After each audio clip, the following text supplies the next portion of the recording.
Welcome to Shredder Fanfic. Like, subscribe, and hype video. Join members to gain early access to new videos. The main character, after dying in his previous life, he wakes up inside of Game of Thrones and he is reborn as the Scorpius Rex from Jurassic World. What is he gonna do inside of Game of Thrones? Corin attacked the handlers. He crossed the rear line, tore a rider from the saddle, and used the horse as a shield against the first volley. A quill struck the fire captain's neck. The man dropped into the snow, and his torch rolled toward the oil wagon. The wagon exploded. Flames split the road. Riders turned away. The archers fired into the smoke. Corin moved between them, cutting reins, breaking bows, and leaving the men who ran fastest alive so they would carry the failure. The dead reached the valley. A wight seized a burning rider. Another climbed over the ruined wagon. Corin could have fled, but the fire had trapped him between living panic and dead silence. He chose the dead first. Corin tore through the nearest wights, using the burning wreck as a wall. The humans saw him attacking the corpses and mistook the action for allegiance. Corin killed the last fire captain when the man tried to guide him with a horn. No chain remained. The dead advanced. Corin retreated up the ridge, wounded in the thigh and missing 2 quills. He left the humans and wights fighting below, each side believing the beast had been part of the other side's plan. At dawn, Corin found the horn in the snow. He crushed it beneath one claw. The broken horn remained in Corin's den beside the melted quills. He could still smell the fire captain on it. The object represented a leash that had failed, and Corin valued it more than the armor he had stolen from the army. The dead would return. The living would build another chain. He would keep learning which link carried the most weight. He belonged to no king, no army, and no corpse. The valley had tried to make him a weapon. It had only taught him where to cut the hands holding the leash. The horn Corin crushed had been meant to command the hunt. After the battle, John found the pieces. He recognized the captain's signal mark. Tyrion looked. Symbolic. John said, practical. Both. They reconstructed events. Humans tried fire west. Riders rear. Archers ridge. Dead ahead. Corin broke handlers. Then attacked dead. One lord said, "It fought for us." John snapped. No. The room quieted. He fought what was in front of it after we tried to force it. That distinction prevents appropriation. Daenerys agreed. If someone tried to drive Drogon with horns, I would burn the horn too. Tyrion looked at her. Comforting. She smiled. They adjust future policy. No attempt to command Corin, but can create opportunities. If dead pressure overlaps Corin ground, allow. No bait civilians. No chains. Corin does not sign. He may still attack them. The next encounter tests. A mixed living unit fighting whites. Corin arrives. Humans deliberately open a lane, do not signal. He sees. He circles. White enters lane. Humans don't close. Corin attacks white from side. Then leaves. No one cheers. The unit has learned not to perform ownership. Corin tolerates one exchange. Second time, different captain shouts. Now. Corin immediately turns on captain. Kills. Then resumes leaving. One word ruined. Humans learn. No master. Then White Walker appears distantly. Corin does not attack. Humans see him withdraw. They understand limit. He is not universal anti-dead weapon. Dragonglass matters. Daenerys asks whether Dragonfire can kill Walker. Unknown. John knows White's burn. Walker's Dragonglass/Valyrian steel maybe. Now Coalition develops own solutions, rather than outsourcing to Corin. Healthy. Corin, meanwhile, retrieves crushed horn pieces later. Symbol. A tool humans used to coordinate his movement. He hates. Stores, then eventually crushes further. In Den, items from conflicts accumulate. Melted quill. Broken horn. Red scale. Bounty parchment. Could risk sentimental trophy room. He seized. Now Den, filling with reminders. Could become another locked room identity. At some point he discards. He keeps only useful. No hoarding. He learns memory doesn't require possession. After the Horn battle, a wounded northern soldier crawled into Corin's den by accident. Corin returned. Found human inside. Worst possible. The man was barely conscious. Dragonglass dagger at belt. Corin saw. Quills rose. Could kill immediately. Then smells dead outside. Whites approaching. The soldier's heat will draw. If Corin kills, corpse still perhaps less heat but blood. If expels, whites follow. He needs move. He grabs cloak, drags man through secondary exit. The soldier wakes screaming. Corin drags farther. Leaves behind rock outcrop. Then returns den and moves own supplies. Whites enter old den. Surge. Corin observes from distance. His den lost. The human survived because Corin needed him away from position. No mercy. Soldier later tells story. It saved me. John asks exact. It dragged me out. Why? I don't know. The soldier offers dragonglass dagger to Corin later as thanks. Leaves at black line. Corin finds.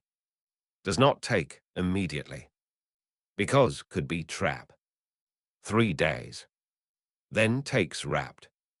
A gift he uses without accepting relationship. The soldier interprets. Accepted. John says. It took a useful weapon. Again. Precision.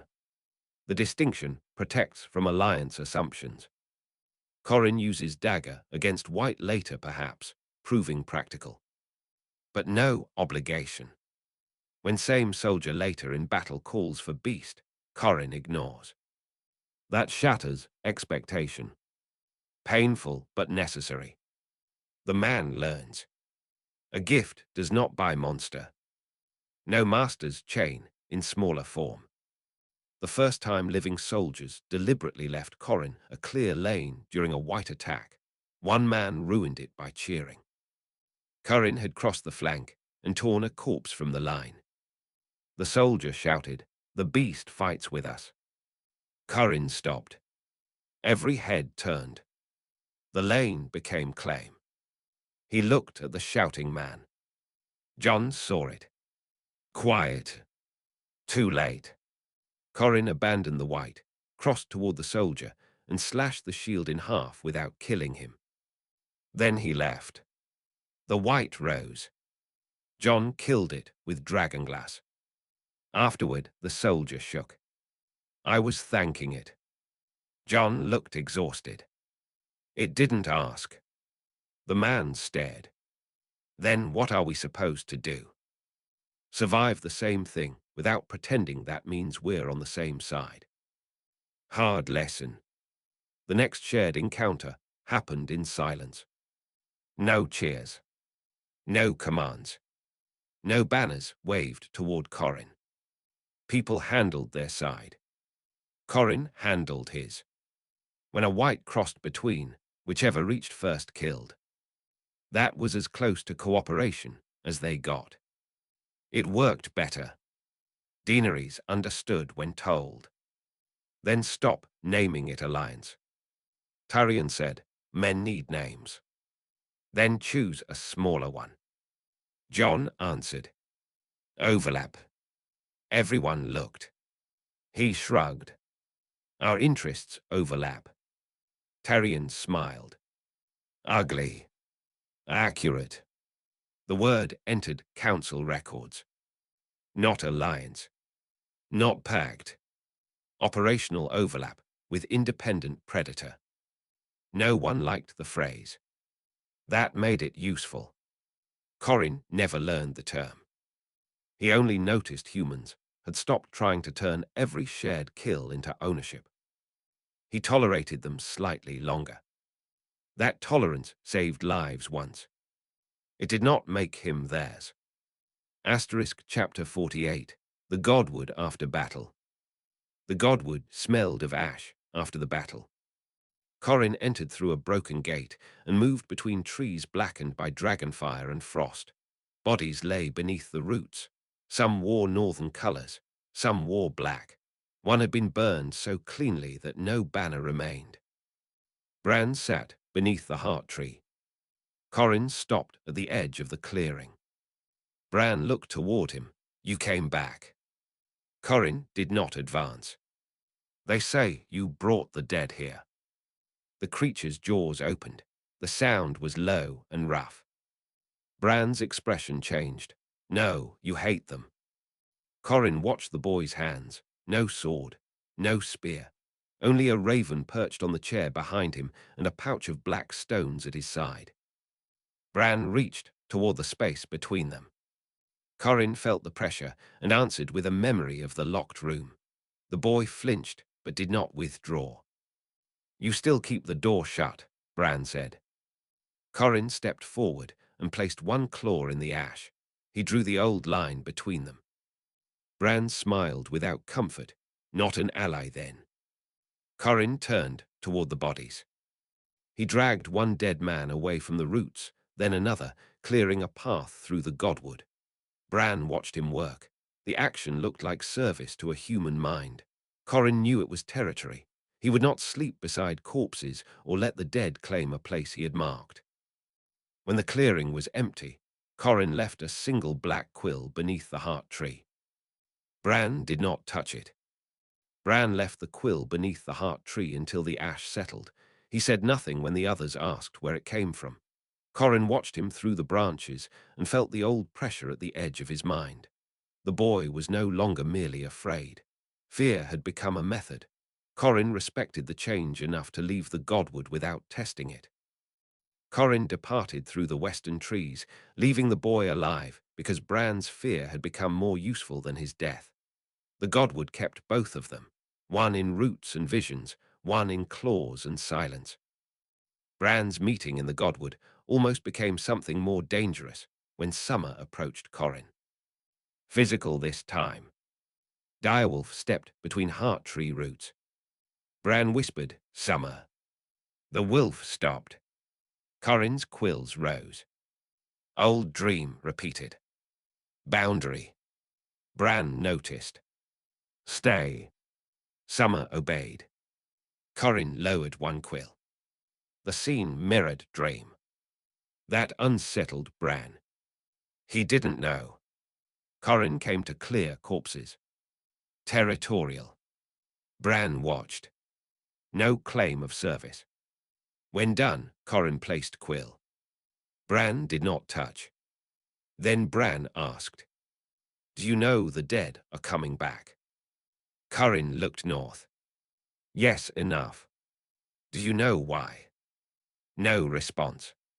Do you care? Corin looks at blue cold scar on tail limb. Action answer. Bran smiles faintly. Not because ally. Because shared fact. Then he attempts something risky. He places dragonglass shard on ground between. Corin's body recoils. Bran notices. Does it hurt you? Corin backs. Dragonglass not simply anti-dead, dangerous to Corin. Bran immediately removes into pouch. Corin stops retreating. Bran says, "I won't use it unless you make me." Ambiguous threat boundary. The conversation becomes about power. Bran could invade mind. Doesn't. He has dragonglass. Doesn't brandish. Corin could kill. Doesn't. Mutual restraint as active, not friendship. Jojen watches, from distance perhaps. Later says, "You trusted." Bran. No. Then what? I know some of what it doesn't want. That's not trust. It's relationship through boundaries. Corin later dreams that night. Bran does not appear. Corin notices absence. Interesting. He sleeps uninvaded. That itself is gift. Corin cannot label. At dawn, he leaves Godward. Doesn't mark outward trail. Protects den route. Bran tells no exact direction. When lords ask where Beast went, Bran says west trees. Broad. He doesn't want hunt disrupting. Also boundary. Jon learns Bran withholding. He understands. Tyrion suspicious. Daenerys curious. No one forces. Coalition tolerates secrets imperfectly. Corin's presence challenges their desire for complete intel. The quill beneath the heart tree remained untouched for 7 days. On the 8th, snow covered it. Bran still did not touch. Someone else did. A young guard clearing ash. He picked it up with glove. Bran shouted too late. The quill punctured leather. Venom. Guard fell. Corin was gone. Boundary object became hazard after context lost. He had treated leaving quill as meaningful. But physical danger did not care meaning. They treated guard. Survived because protocols. Bran ordered quill removed with tongs. Then wondered whether Corin would see that as rejection. Jojen said, "If your understanding depends on leaving poison where servants work, it is a bad understanding." Bran removes. Next dream, line appears. Corin on other side. Bran shows image of injured guard. Then quill. Then shakes head. Corin watches. Does he understand? Don't leave venom here. He shows heart tree. Then blank ground. Corin growls. Bran waits. No push. Dream ends. Weeks later Corin returns Godward. No quill left. Instead claw mark on dead fallen branch outside main path. Non-poisonous sign. Adaptation. Bran sees. He smiles. Not friendship. Communication improved because harm forced correction. Even Corin can change signaling when unintended injury makes tools strategically poor. Maybe he doesn't want heart tree servants hurt, because that ends access to Bran/Godwood. Self-interest. Bran then uses no dragonglass display unless necessary. Mutual hazard reduction. They create narrow interface. No physical tokens dangerous. Claw line outside path. Dream boundary. No promises. When lords want use Bran to contact Beast, he refuses. Why? Because then it stops being contact. They pressure. Daenerys perhaps wants no dead roots. He says no. Corin isn't scout. Tyrion supports because coerced source unreliable. The relationship stays personal strategic, not institutional. Corin senses coalition cannot fully own Bran either. Interesting parallel. Bran's agency inside Kings. No redemption. Asterisk chapter 49. Kings name the nightmare. The ravens carried 5 names for Corin, and none of them belonged to him. The poison wolf appeared in a northern report. The black-spined devil appeared in a Lannister letter. A Maester called him an unknown predator. A lord called him a weapon. The common people called him the thing beyond the fire. Kings argued over which name deserved a bounty. Tyrion read the reports at a table in the ruined holdfast. Jon stood near the door. Daenerys' messenger waited beside a burned saddle. Each account described a different creature because each witness had seen only the part Corrin had chosen to show. "If we offer gold," one lord said, "hunters will bring us proof." "Hunters will bring us dead hunters," Tyrion answered. Jon placed a map on the table. "He is moving west." Daenerys' messenger shook his head. He was seen east. Tyrion looked at the black quill resting on the map. "Then he wants us to think the map is the important part." Corrin watched from the ruined tower above them. He had placed the quill there before the council arrived.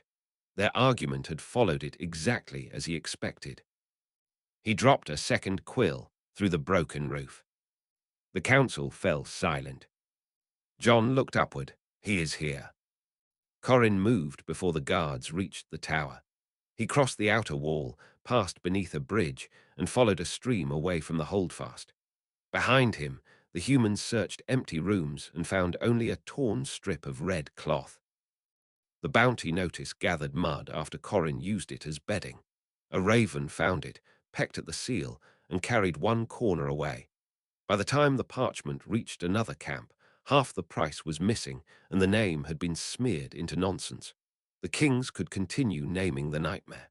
Corrin had already begun erasing the words they needed to find him. He kept the bounty notice in his den. The parchment smelled of wax and ambition. He used it to line the floor beneath his sleeping body. The bounty notice Corrin used as bedding caused an argument among hunters because it returned to camp covered in his scent.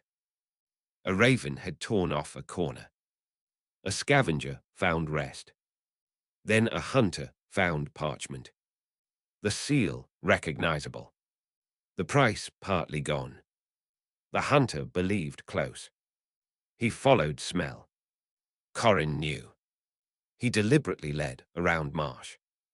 Not attack. Hunter followed all day. Alone. Greedy.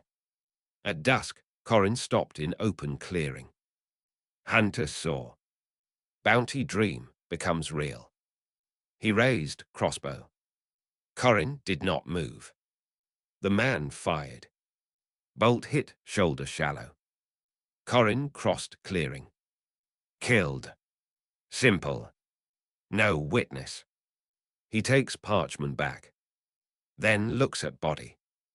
Gold purse. He ignores. Bounty mechanism. Gold attracts replacement hunters. If he leaves gold, someone may see. He takes purse in jaws reluctantly. Dumps coins in river. He doesn't value money, but understands. Wrong narrative. Tyrion sees reports. Now they think it likes coin. He knows likely false from early test. He puts out notice. Do not bait with gold. Some hunters disobey because bounty itself gold. Ironic. Kings debating names bounties, while Corrin actively corrupts bounty info. Then bounty escalates to land title. Corrin doesn't care. More professional hunters come. One uses crossbow with wildfire bolt. Corrin learns. Kills. Another uses net with dragonglass weights. Very dangerous. He nearly caught. Cuts own flesh escaping. Now bounty materially changes threat sophistication. He can no longer ignore political naming. He attacks messenger routes carrying bounty updates. Ravens. Riders. Not all. Enough. The parchment as infrastructure. He tears notices. Leaves them muddy. People recopy. Cannot stop information. Same lesson. So he changes reputation. Creates false sightings far. Hunters spread. Dilutes. One fake trail leads hunters into white area. Deaths. Bounty becomes notorious. Fewer casual. More elite. Tyrion says hunters create more evidence pollution than beast. Maybe late coalition facing dead. Yes. One lord protests. Daenerys says, we need bows north, not in forests chasing one creature. Bounty suspended. Corrin doesn't know immediately. He notices fewer hunters. Pressure drops. He stops false trails temporarily. Humans may think causal. Not agreement. Just environmental response. The object smells of ambition. He hates that men tried to make his body a price. Freedom theme. Private money was harder to kill. Merchants whose caravans lost horses. Lords whose sons were humiliated. Hunters seeking fame. Joffrey's old hatred echoed, even if politics had changed. Corrin's head remained valuable in whispers.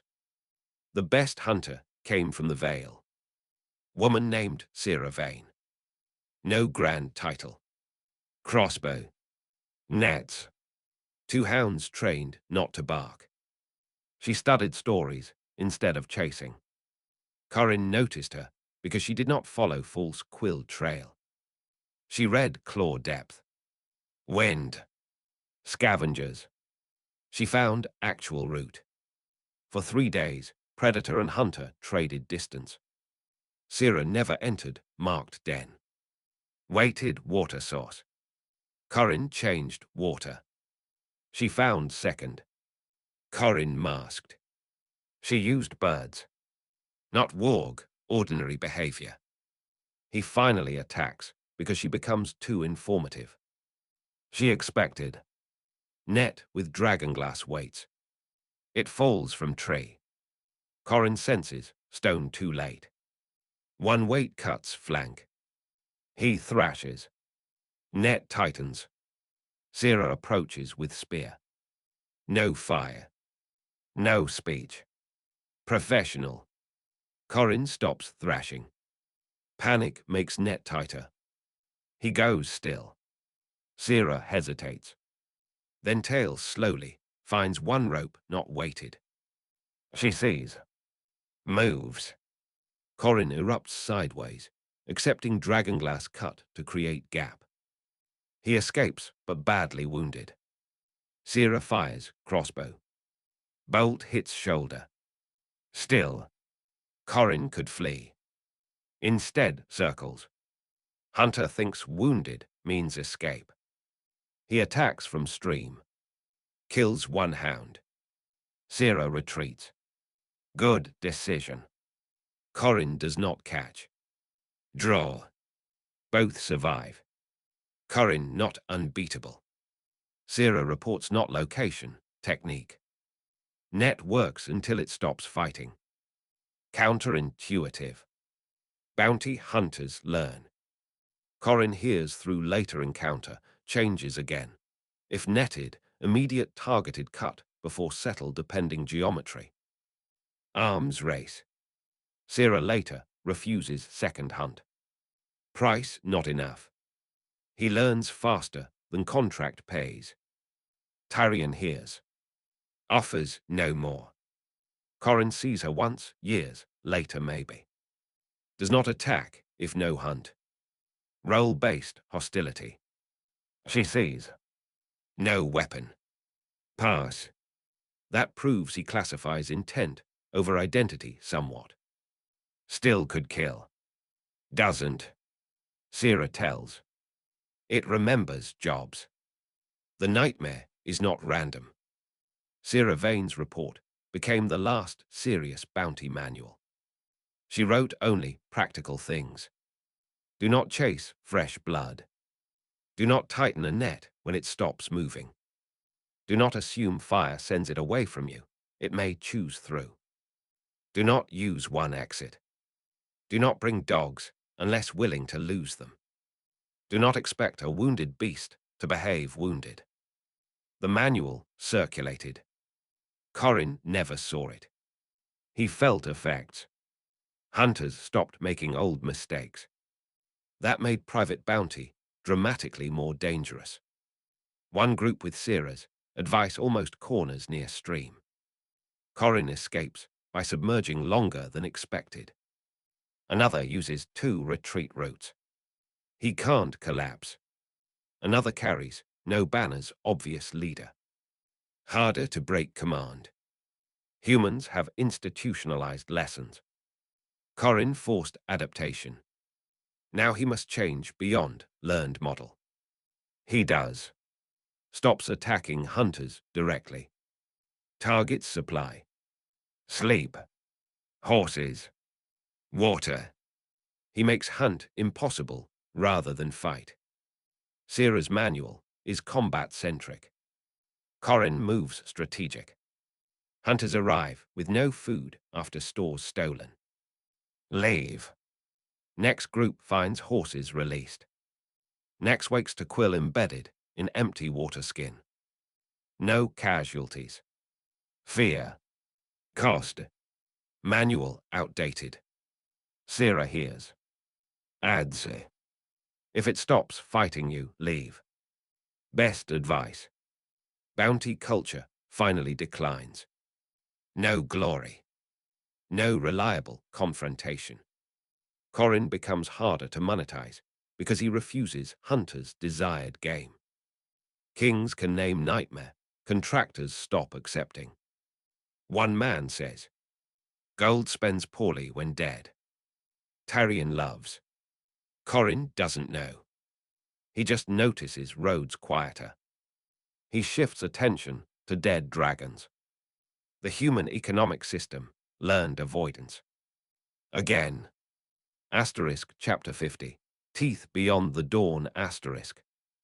At dawn, the living counted what the dead had failed to take. Dragons circled beyond the hills.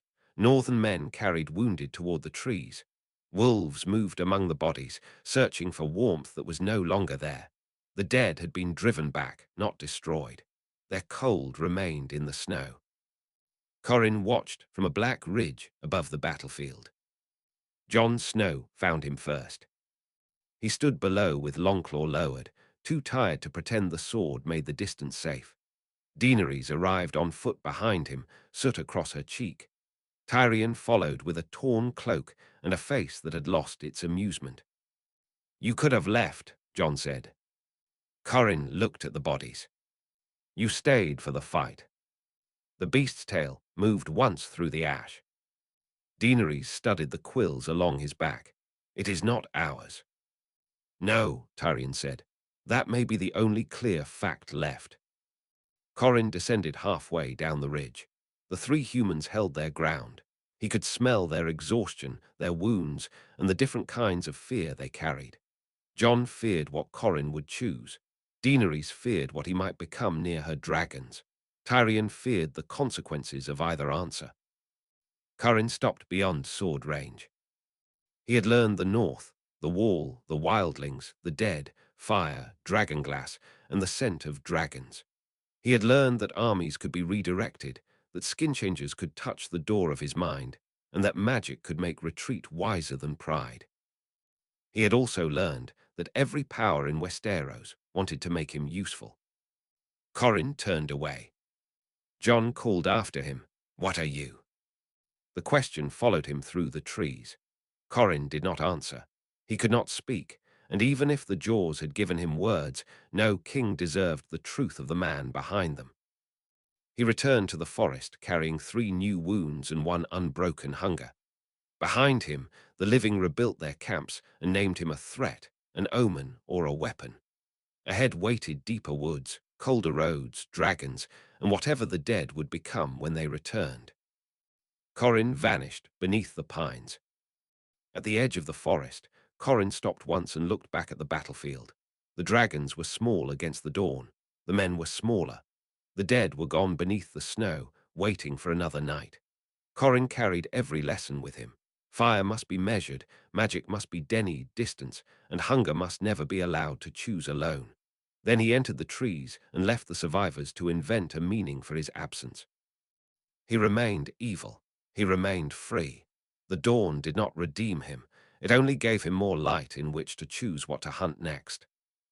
Corin did not leave the battlefield immediately after turning from John, Daenerys, and Tyrion. He went far enough that their heat faded. Then circled. Old habit. Never trust a room, because the door looked open. He watched the survivors from another ridge. No one followed.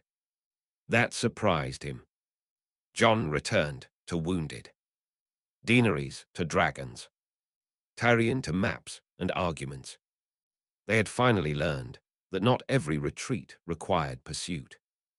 Corin sat. The body hurt. Tail scar from whites. Burns from dragonfire. Old spear lines. Quill's sacks are half full. One claw still cracked where dragonglass had grazed. The monster had become an archive written in tissue. He disliked archives. They invited people to believe past injuries predicted future. Still, body remembered. He opened the den cache he had carried in a torn saddlebag, awkwardly tied beneath quills. Objects. Broken horn. Red scale. Melted quill. Bounty notice. White feather. A small strip of blue cloth Elin had once tied near a boundary. He had taken a later frayed piece after wind tore it free, though not from her original mark. Too many. A collection. A room. Corin stared. His first life had built control from ledgers, switches, locks. Now he had built memory from trophies. He began removing. Bounty notice first. He dragged through mud, left under rain. No use. Broken horn. Crushed smaller, scattered. The command it represented already understood. Melted quill. Discarded. White feather. Gone. He kept red scale. Practical. Dragon sent heat reference. He kept one dragonglass-wrapped tool cache location in memory, not object. He looked. No tactical value. That was exactly why it bothered him. He almost tore. Stopped. Then left it tied to a tree. Not carried. Memory could remain in world without becoming possession. He hated the thought. Kept walking. He chose west initially. No reason except fewer armies. Then smelled refugees. He altered. Not hunting. Avoiding. The road ahead held village rebuilding. Corin passed unseen. A child outside hut saw silhouette. Did not scream. Stories. Maybe thought he was something else. Corin kept moving. The child ran inside. Alarm later. No pursuit. At stream, he tested current body. Swim. Stronger than early. Tail wounds changed balance. He adapted. Across found deer. Hunted. He let it for several seconds. Then stopped after kill before feeding. Control check. Still his choice. He ate. Not ashamed. He was predator. Human mind did not make appetite moral failure. But appetite could not own decisions. That was central. After meal, raven lands. Message tied. He could catch. Does not. Bird flies. He no longer needs intercept every communication. Control impulse loosened slightly. Not redemption. World too large. He cannot own every route. That realization might have broken human Corin. Now it frees. At dusk, he finds abandoned stone hut. One door. No windows. He stops. The perfect room. Shelter from weather. Easy defend. One entrance. Old body memory recalls. He does not enter. Instead sleeps under overhang with 3 escape paths. Symbolic but grounded. Night dream. Warehouse. Door stuck. But this time, Dream Corin is monster. Claws can break door. He does. Beyond isn't rain. Snow. Forest. No Mara, no victim. Just open. He wakes. No mystical redemption. Memory processing. He marks no territory that morning. Wogs. Back at Battlefield, Tyrion asks Jon, "Will it return?" Jon says, "Yes." Daenerys asks, "How do you know?" Jon looks at Forest. Because leaving isn't surrender for it. Bran later dreams line empty. No Corin. He waits. Does not cross. Elin far north hears stories, black-spined nightmare seen near wars. She is older. She tells someone. It doesn't belong to the forest. They ask where it belongs. She says, where it decides to stand. Maybe too poetic, still okay. Corin's final trajectory. No kingdom. No army. No speech. Could become long-term world factor. He remains evil because he still kills humans for curiosity, territory, advantage. But more sophisticated. Essos/dragons. Deeper dead. Political bounties. The ending should feel open. Corin stands at dawn on ridge with no marks. He hears horse caravan. Smells steel. Could hunt. He follows from trees. Not attack yet. Question. Choice. The world ahead is bigger than Wolfswood. That is enough.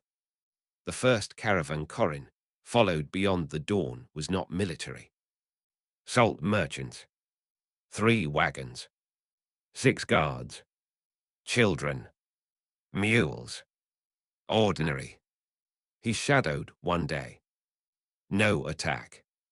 He was deciding whether ordinary road travel still held value after war. The guards noticed signs.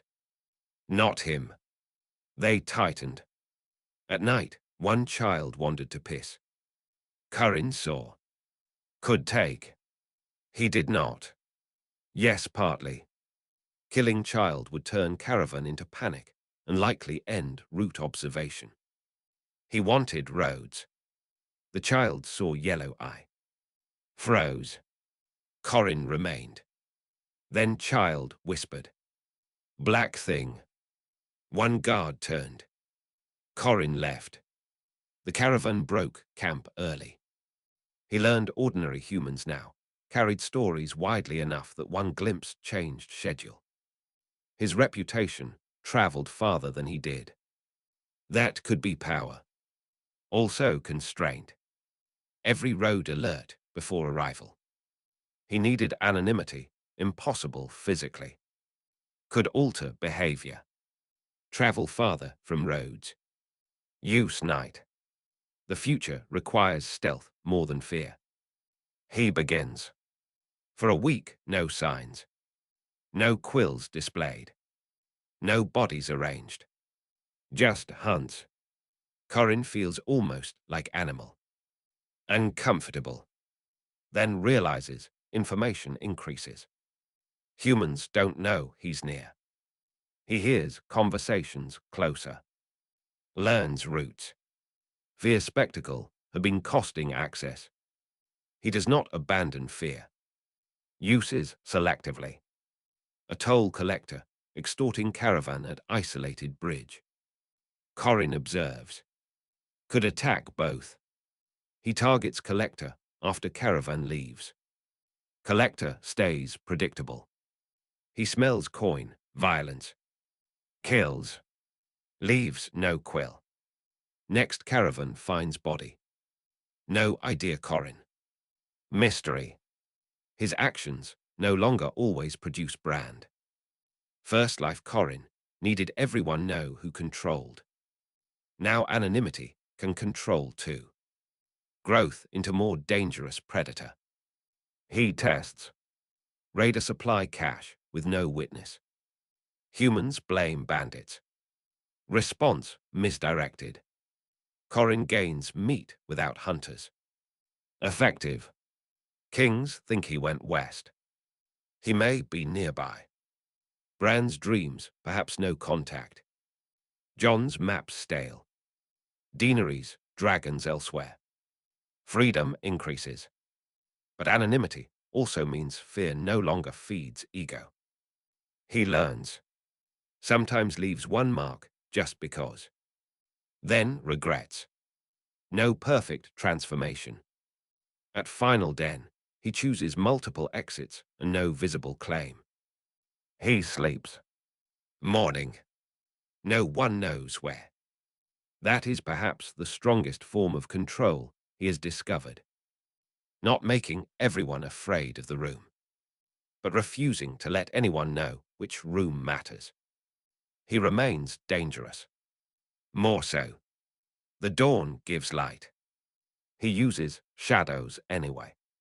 Years later, if anyone tried to write Corin's story, they would get the order wrong. They would begin with the Black Quills, or Winterfell, or the dragons, maybe the dead.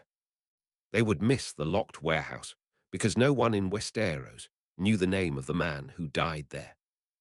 That suited Corin. History was another room built by strangers.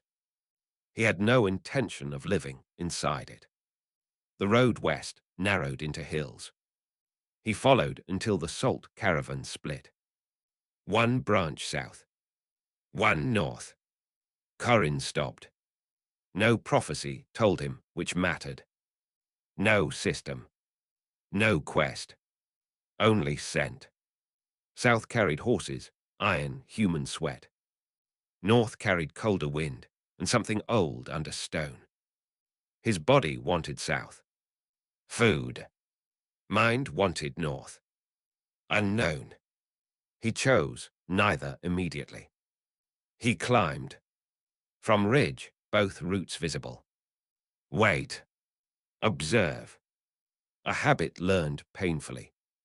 The south caravan camped near river.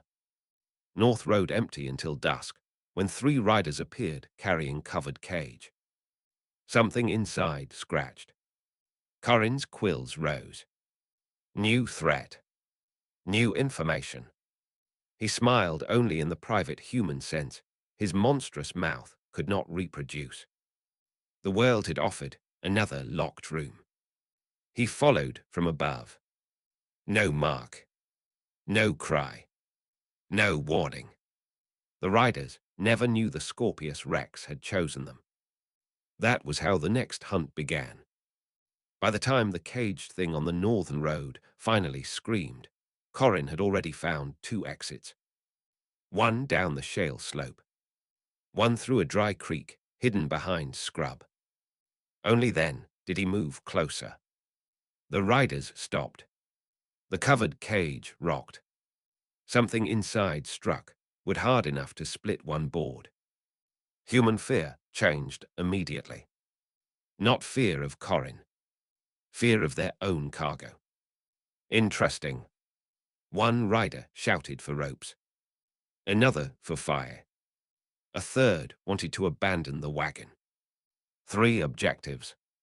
Corin remembered armies. Same weakness. He waited. The cage split again. A pale hand appeared through the board. Too long. Wrong joints. Not white. Warm. Alive. The world had already produced another category. Corin's quills rose. The rider with the torch stepped closer to cage. The others shouted.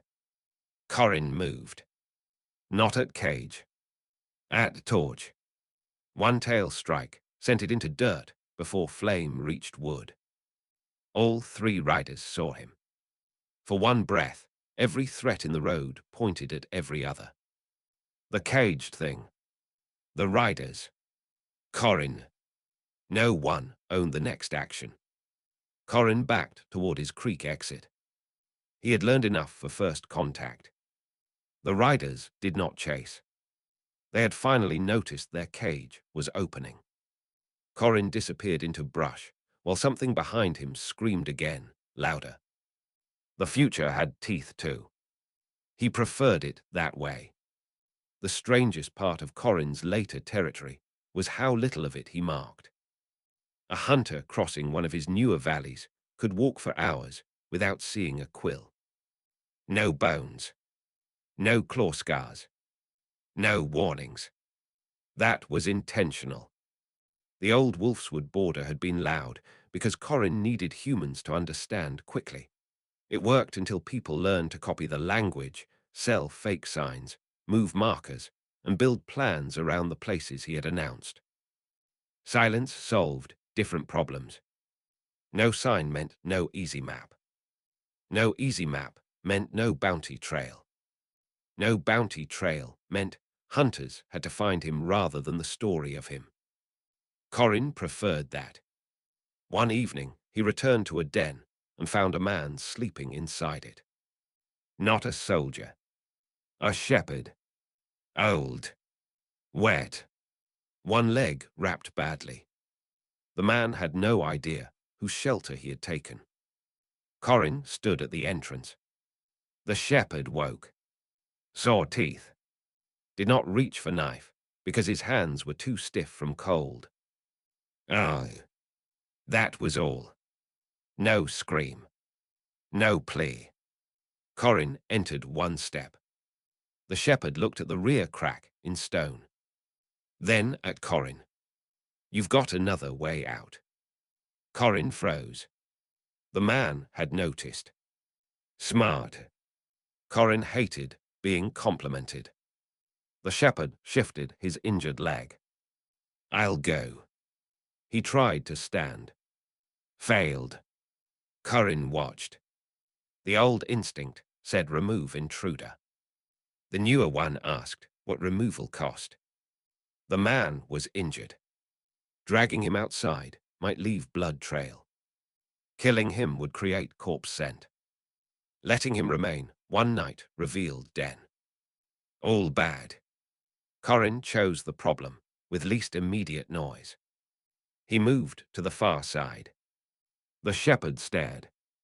Sharing. Temporary tolerance.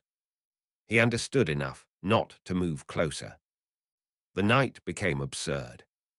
One old man. One engineered nightmare. Both awake. Rain outside. The shepherd eventually spoke, because humans seemed incapable of respecting useful silence indefinitely. Lost the flock. Corin did not react. Wolves. Still nothing. Not you. Corin looked. The shepherd smiled tiredly. Figured you'd want the credit if it was. But amusing. He slept. Corin did not. At dawn, the shepherd tried standing again. He used wall. Reached entrance. Before leaving, he looked back. I won't tell. Corin watched. Humans always said that before telling someone. The shepherd left. Corin moved den immediately. Not trust. Procedure. Days passed. No hunters came. Weeks. Still none. The shepherd had kept his word. That unsettled Corin more than betrayal would have. He encountered the shepherd months later near another road. The man recognized him. No alarm. He simply stepped aside. Corin passed. No debt. No gift. No relationship requiring interpretation. Just two beings remembering one wet night and choosing not to make it larger. That more than any treaty or bounty showed how far Corin had moved from the locked warehouse.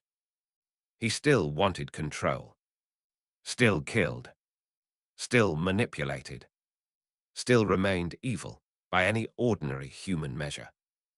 But he no longer believed every useful interaction had to become possession. Some could remain singular, unrecorded, unclaimed, then end. That made him harder to rule. It also made him harder to predict, even for himself. Long after the first marked pines had rotted, people still avoided certain turns in the Wolfswood. Not because Corin lived there. He did not. Not anymore. Because grandparents remembered where not to set traps, parents repeated the warning, and children grew up treating one stretch of trees as a place where noise should be kept low. The story survived the body. Corin learned this only when he returned years later and found no fresh marks of his own. The old boundary was gone. Yet a woodcutter stopped his cart before the same line. He looked at the trees, then chose another path. No guard, no quill, no beast visible. Corin watched from brush. His first life kingdom had collapsed the hour fear lost its central source. Different, less controllable. People had changed the story while preserving the behavior. Some said demon, some old wolf, some cursed lord. None knew Corin. The boundary no longer belonged to him in the way he once wanted boundaries to belong. It belonged to memory shared by people who had reasons of their own to keep it. Corin could have reasserted ownership. Kill a deer and display it. Mark trees. Show himself. He did none. He crossed the old line. The woodcutter never saw. For the first time, Corin entered territory once called his without feeling the need to prove it still was. That was not humility. It was freedom from maintenance. He understood the value immediately. At sunset, Corin found one of the old black-line boards half buried under moss. The painted warning had faded until only a crooked shape remained. He could have broken it. He left it. The board no longer commanded anyone. It was simply evidence that people had once needed a sign because his teeth were closer than their courage. Corin moved past it without marking the tree. Behind him, the forest kept the old story in whatever form humans preferred. Ahead, no one had written one yet. That mattered more. Before full dark, a raven settled on the faded board. Corin watched from the next ridge. Once he would have chased it for the message tied to its leg. Now he could smell no seal, no urgent human fear, nothing worth the effort. The bird pecked at the weathered paint, then flew west. Corin followed the direction for a while, not the raven itself. Curiosity remained. Compulsion did not. That difference was small enough that no king would ever record it. Corin did. Not in words. In the simple fact that the raven lived. Night covered the road. Corin disappeared with it. No quill marked the place where he had stood. No body announced a claim.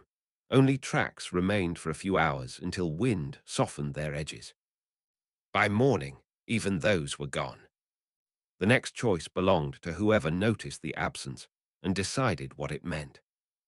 The caged creature on the northern road escaped before midnight. Corin heard the crash from half a mile away. The riders screamed. One horse bolted. Then silence. Corin moved closer. Not because heroic. Because the unknown had become loose inside the same landscape. He found the wagon overturned. 2 riders dead. 3rd missing. The cage split outward. Whatever had been inside was strong. Claw marks. No. Long scratches. Human-like fingers, perhaps. Corin sniffed. Warm blood. Rot. Something chemical and wrong. Not white. Not dragon. Not ordinary man. He followed for 100 paces. Then stopped. The trail entered dense marsh. One route. Poor visibility. No high ground. Unknown prey capable of breaking oak cage. His body wanted pursuit. His mind refused. He climbed instead. From hill he watched reeds. Movement. Large. Then another movement elsewhere. 2. Maybe reflection in water. Uncertain. Good reason to wait. Corin stayed until dawn. Nothing emerged. The surviving rider crawled from ditch. Alive. Broken leg. He saw Corin on ridge and began laughing in shock. You let it out. No. Corin had killed the torch before cage burned, but riders had lost control themselves. The man believed what fear needed. Corin descended. The rider drew knife. Useless. Corin ignored. He approached broken cage. Smelled. Then looked at rider. The man understood question badly. We caught it east. He pointed. Mine. Ownership. Corin's quills rose. The rider saw. No, not mine, our lord's. Worse. He named a lord Corin did not know. Talked because terror wanted transaction. Corin listened. There were more cages. More captured creatures. A collector. A menagerie, perhaps. The world ahead contained humans trying to own monsters systematically. Corin looked at the shattered cage. Then at his own scars. The locked room lesson had found a new shape. He did not kill the rider. A witness with directions was useful. He left. The escaped creature remained somewhere in marsh. Corin did not chase yet. He followed the road, east instead, toward the place cages came from. Not because he cared about prisoners. Because anyone building enough cages eventually decided every dangerous thing belonged inside one. Corin intended to learn the doors before they learned his name. Corin followed the cage road for 2 days and found the first holding yard at dusk. Not a castle. A timber compound around an old quarry. Cages lined one wall. Most empty. One held a bear with half its fur burned away. Another contained something reptilian from farther south, chained through the jaw.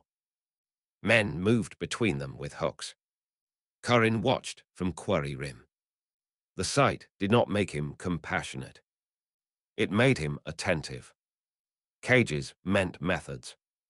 Doors. Locks. Sedatives. Fire. Chains. People had built a profession around converting dangerous life into inventory. Eventually, they would hear of him. Maybe already had. A wagon entered. The same Lord's seal, described by the wounded rider. Corin memorized scent. No attack yet. He counted exits. Main gate. Quarry drainage culvert. Loose palisade section near feed shed. A rope lift into pit. 4. Better than warehouse. Still vulnerable. He watched handlers feed bear through slot. One man stood too close. Bear struck bars. Hooked spear punished. Corin's quills lifted. Not at cruelty. At design.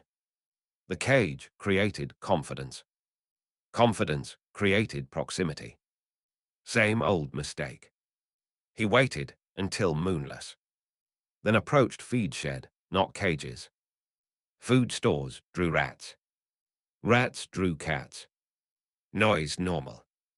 Corin slipped beneath palisade, where earth had eroded. Inside. No one saw. He could free animals. Would create chaos. Maybe useful. Maybe trap himself. Instead, he studied locks. Iron pins outside cage doors. Simple for hands. Difficult for claws. He experimented on empty cage. One claw under pin. Lift. Metal scraped. Too loud. Tail. Better leverage. He raised pin halfway. A guard turned. Corin froze in shadow. Guard passed. Pin dropped silently enough. Method. He could open. He still did not. Why? Because releasing animals would reveal exactly what he learned. Information more valuable before first use. He left by drainage culvert. No attack. No mark. The holding yard woke unaware. Corin now knew 4 exits and 1 lock method. The collectors still believed the most dangerous creatures were those already behind bars. That belief would survive exactly until Corin decided it had become useful. The first collector who came looking for Corin never saw him. He arrived at the old Wolfswood boundary with 6 men, 2 iron cages, and a wagon carrying hooks wrapped in leather. Elin saw them first. She was older now, old enough to understand what cages meant without asking. The collector showed a parchment bearing a lord's seal. We have authority. Elin looked at the marked trees. From who? The man frowned. The crown. Trees don't read. One of his men laughed. The collector did not. We were told the creature uses this ground. Sometimes. Where is its den? Elin shrugged. Sometimes somewhere else. The collector offered silver. She refused. He offered more. She looked at the hooks. No. The men entered anyway. Corin was not there. He had passed through the region days earlier and left no fresh mark. The hunters found old scars, weathered boards, and stories they mistook for a trail. By evening, they had set 2 cages around a deer carcass. The first caught a wolf. The second caught nothing. The wolf screamed all night. Villagers complained. The collector ignored them. On the second morning, the wolf was gone. The cage remained closed. 1 bar had been bent outward from inside or inward from outside. No one could agree. A black quill lay beneath the latch. Fresh. The collector smiled. Close. Elin saw it differently. Corin had found the cage. Opened it. Left.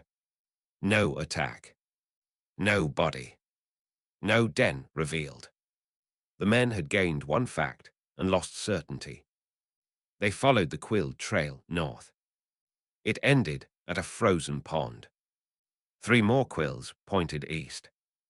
Claw marks suggested west. The collector split his men. That was the error. Corin attacked none of them. He took the wagon. Not literally.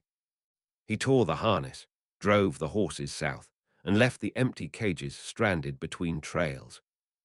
The collectors returned 1 group at a time and found their equipment useless without transport. By dusk, they were walking back toward Winterfell, carrying hooks by hand. Elin watched from a hill. The collector stopped beside her. You knew? No. You helped it? No. Then why are you smiling? She looked at the empty road where the horses had vanished. Because you thought finding its story meant finding it. The man left angry. Corin never learned what she said. He only found the abandoned cage after dark, sniffed the royal seal burned into the wood, and crushed the latch with 1 claw. The collectors had come looking for a beast that defended marked territory. They had met a predator willing to let them chase territory after he had already chosen their logistics instead. The distinction would matter the next time they came. Corin intended there to be a next time. A system showed more of itself after failure than success. Corin returned to the empty cage after the collectors left. He pushed one claw through the open door and pulled it shut. The latch clicked. He stared at the bars. A trapped animal would see walls first. A captor would see the latch. Corin saw the ground beneath. Soft earth. Wooden frame. Weight concentrated at 4 corners. He dug under one corner until the cage leaned. Then another. A heavy shove rolled the whole structure onto its side. The door jammed open. No lock defeated. No key needed. The cage had been designed around the assumption that the floor stayed where men put it. Corin left it overturned. When villagers found it, they thought the beast had raged against the bars. Elin looked at the dug earth and knew better. It had not beaten the cage.